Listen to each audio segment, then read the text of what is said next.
अस्सलाम वालेकुम। मैं आज आपको अपने सोलर पैनल किस तरह साफ़ करता हूँ उसकी वीडियो दिखाता हूँ।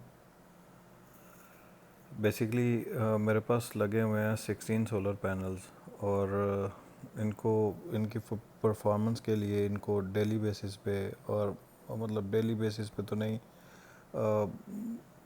वंस और ट्वाइस अ मंथ आप इनको साफ़ करना पड़ता है। और मैं इनको साफ़ करने के लिए जो चीज़ यूज़ करता हूँ वो है कार्चर का प्रेशर वॉशर। ये सबसे बेसिक मॉडल है जो K2 सीरीज़ है। और ये देखें, इस तरह मैं अपने पैनल्स को इसके साथ साफ़ करता हूँ।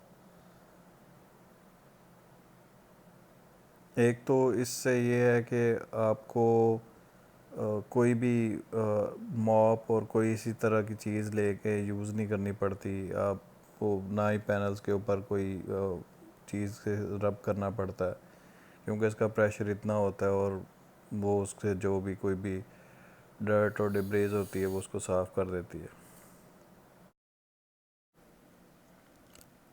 ये बिल्कुल देखें, गंदे पैनल हैं और ये साफ़ हैं।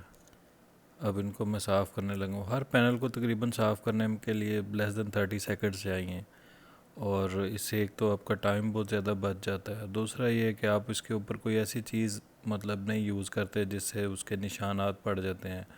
और अक्सर मैंने पहले कभी सर्फ़ यूज़ किया तो वो ये होता है कि जब तक आप प्रॉपर वॉश ना करो तो सर्फ़ का जो है वो एक लेयर सी लगी रह जाती है ऊपर, जो मतलब अजीब सा एक फ़ील होता है। तो एक तो ये टाइम सेविंग है, सेकंड ये है कि इसमें आपको कोई इशू नहीं होता किसी किस्म का। आप कोई एक्सटर्नल चीज़ ऐसी यूज़ नहीं कर रहे होते जिससे मतलब आपको इनकी एफिशिएंसी में फ़र्क पड़ेगा।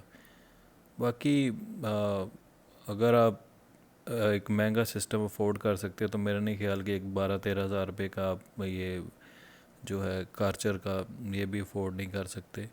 तो मेरे ख्याल में बेस्ट है ये। अगर आप अपने पैनल्स को साफ़ करना चाहते हैं और उनकी परफॉर्मेंस अच्छी रखना चाहते हैं तो आपको डेफ़िनेटली ये चीज़ यूज़ करनी चाहिए। मैं काफ़ी देर से यूज़ कर रहा हूँ, इसका कोई नुकसान नहीं है और रिज़ल्ट आपके सामने है। उम्मीद है इस वीडियो से आपको कुछ अच्छी इन्फॉर्मेशन मिली होगी। Thank you.